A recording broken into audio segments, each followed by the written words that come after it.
Hi, and welcome back to the Elsie McClure version. Today we are in 1 Corinthians 7. All right, so we have talked about sexual immorality.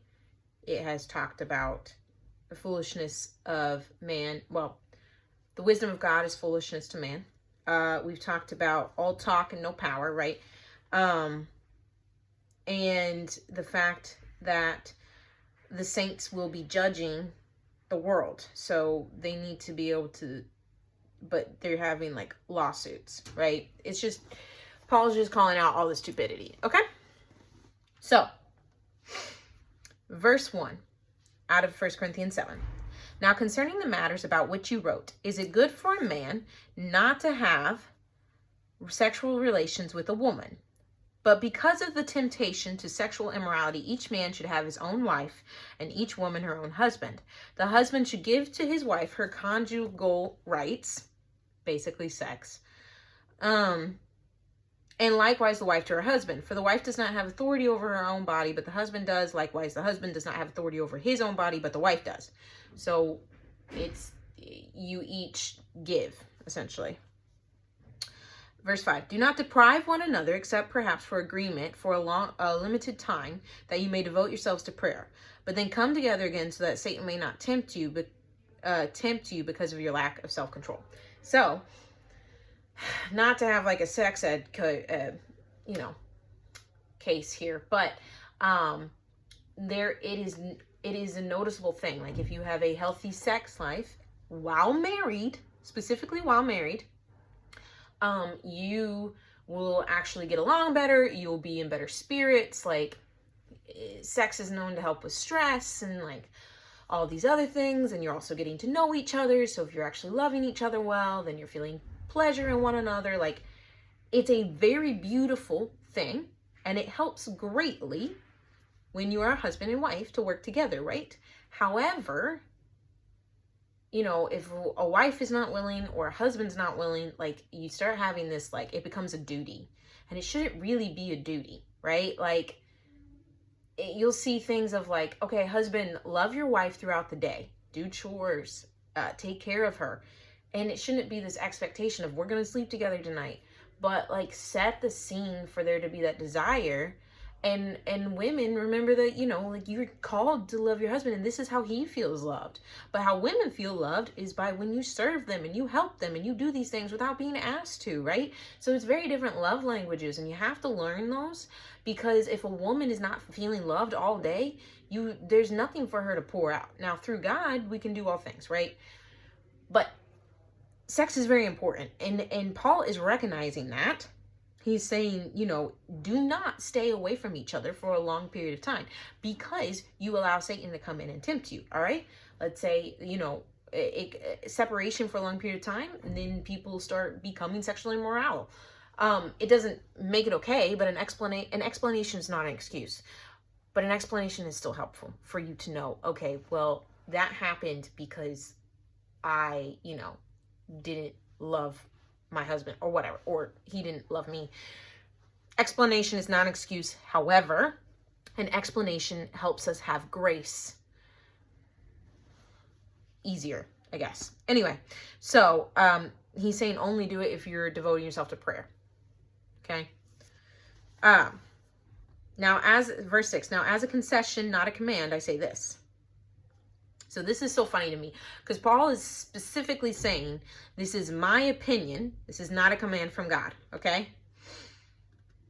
I wish that all were as I myself, but each has his own gift from God, one of one kind and one of another. So he was not married at this point. I don't know if he ever was married. People want to argue. I don't want to argue. I'm just saying at this point, he's not married. And he's saying it would be nice if all of you were like me and not married. Verse 8, to the unmarried and the widows, I say that it is good for them to remain single as I am. But if they cannot exercise self-control, they should marry, for it is better to marry than to burn with passion. Okay? Now, when people use this argument for getting married young, or because that's the next thing you do or whatever, I don't agree. Paul No, learn to have some self-control. Anyway, to the married, I give this charge. Not I, but the Lord. Not I, but the Lord. He makes a specific distinction here, okay? The wife should not separate from her husband, but if she does, she should remain unmarried or else be reconciled to her husband. And the husband should not divorce his wife. Same goes for him. He should remain unmarried or reconcile with his wife, okay? To the rest I say, I, not the Lord. So Paul has made the specific distinction. I, not the Lord. This is Paul's opinion. However, Paul was a mature believer in Christ. And so we'll see that even though his opinion kind of rubs you the wrong way a little bit, it actually has a lot of worth to it. And I've learned over my last years of being single how true Paul writes, how true it is. So he goes, to the rest I say, I, not the Lord, that if any brother has a wife who is an unbeliever and she consents to live with him, he should not divorce her. If any woman has a husband who is an unbeliever and he consents to live with her, she should not divorce him. So that's really interesting that he says that this is not from the Lord, but that specific part about not getting divorced. Verse 14, for the unbelieving husband is made holy because of his wife, and the unbelieving wife is made holy because of her husband. I have actually seen this to be true, that people have gotten married to unbelievers, and they were not walking with the Lord at the time.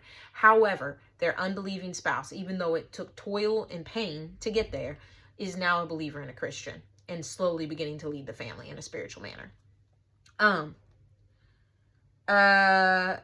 And the unbelieving wife is made holy because of her husband. Otherwise, your children would be unclean, but as it is, they are holy. But if the unbelieving partner separates, let it be so. In such cases, the brother or sister is not enslaved. God has called you to peace. For how do you know, wife, whether you will save your husband, or how do you know, husband, whether you will save your wife? So he's not saying you will, but he's saying you have the potential to, right? And if they are not against you, then they are for you. That's a mark. And basically what you can see is, like, if they're not against Christianity, then their heart is soft towards it to some extent. And so God will use you to bring them to him. Okay? So that's really awesome. It is. But if they're already hardened against it, then it isn't really your duty. It's kind of Paul saying, like, their heart's hard kind of thing. Anyway.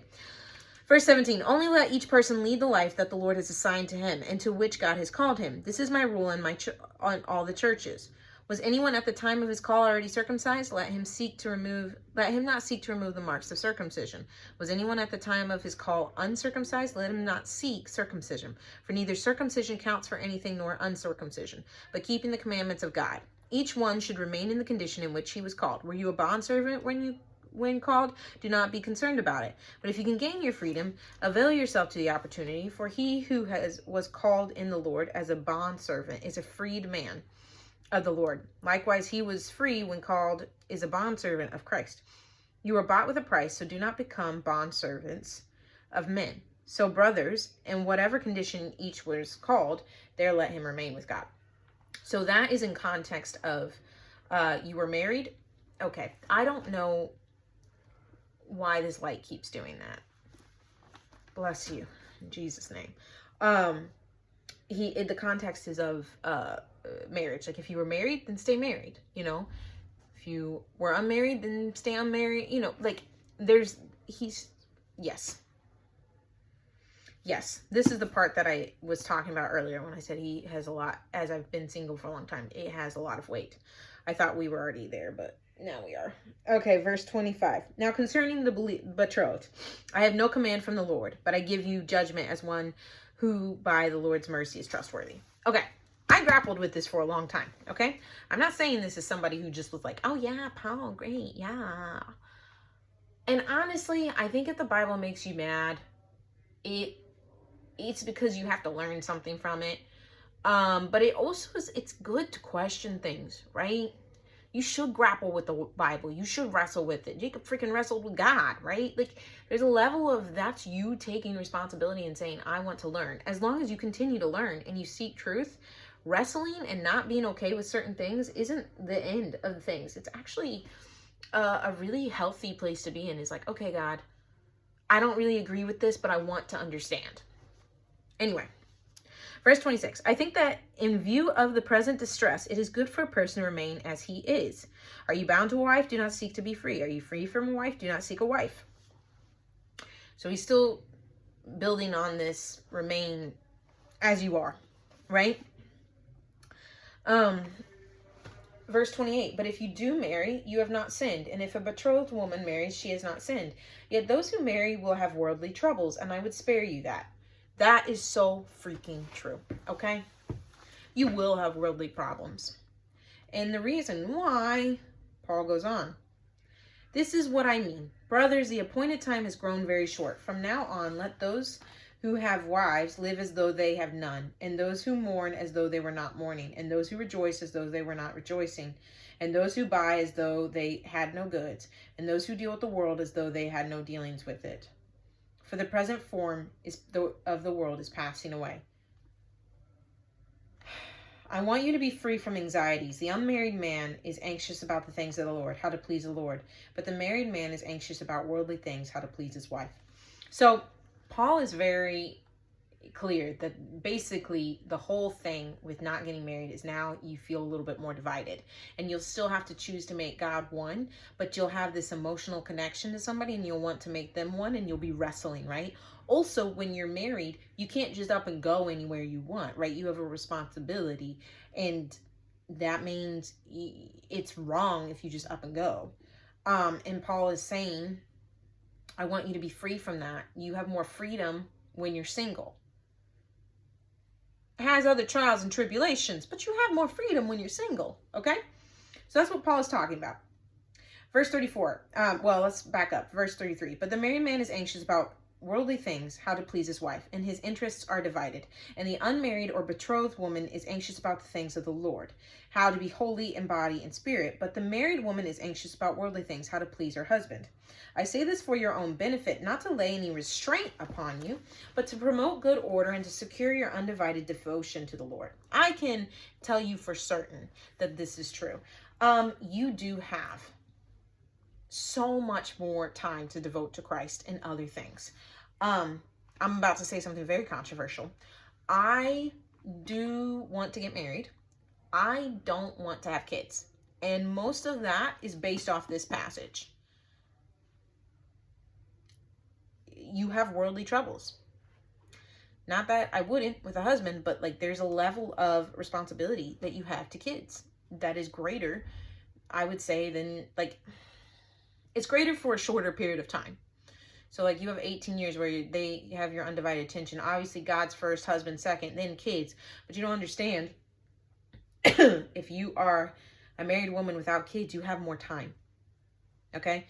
So I personally don't want kids based off this passage. I do want to get married. I don't know what the Lord has in store for me. But anyway, I don't want kids for this reason. Okay. Verse 35, I say this for your own benefit, not to lay any restraint upon you, but to promote good order and to secure your undivided devotion to the Lord. If anyone thinks that he is not behaving properly towards his betrothed, if his passions are strong, and it has to be, let him do as he wishes, let him marry. It is no sin. But whoever is firmly established in his heart, being under no necessity, but having his desire under control, and has determined that in his heart to keep her as his betrothed, he will do well. So then, he who marries his betrothed does well, and he who refrains from marriage will do even better. I mean, and that's a hard thing to hear. And it is Paul's opinion, but I do think it bears weight. Verse 39, a wife is bound to her husband as long as he lives. But if her husband dies, she is free to be married to whom she wishes, only in the Lord. Yet in my judgment, she is happier if she remains as she is. And I think that I too have the Spirit of God. So he puts in at the end because he's just reiterating the fact that this isn't just some knowledge that he's spouting off. Like, this is revelation he's had in the Lord. And I have said this to my friends many, many a time. I sound a lot like Paul, because if you ever hear me rant about things, you'll be like, man, this chick is controversial and she's a little weird. And I too think Paul was a little weird. And he was controversial. You know, he just had thoughts, and he had thoughts for a reason. These different conclusions he'd come to. And it made it to the Bible. So it has weight to it, right? I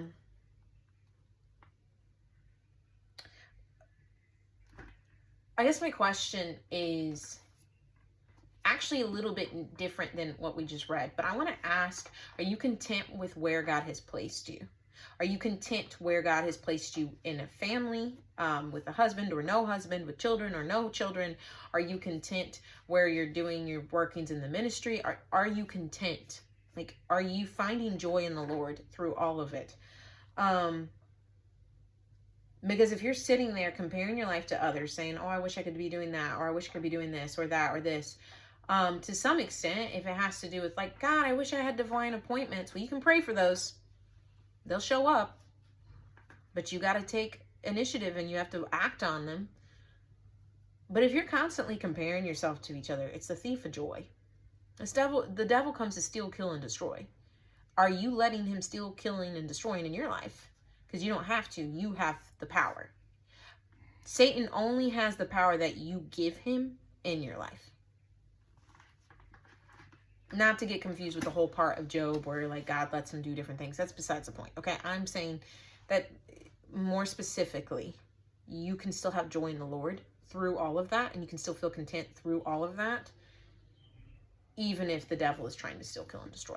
So, yeah, are you content? And I'll talk to you tomorrow.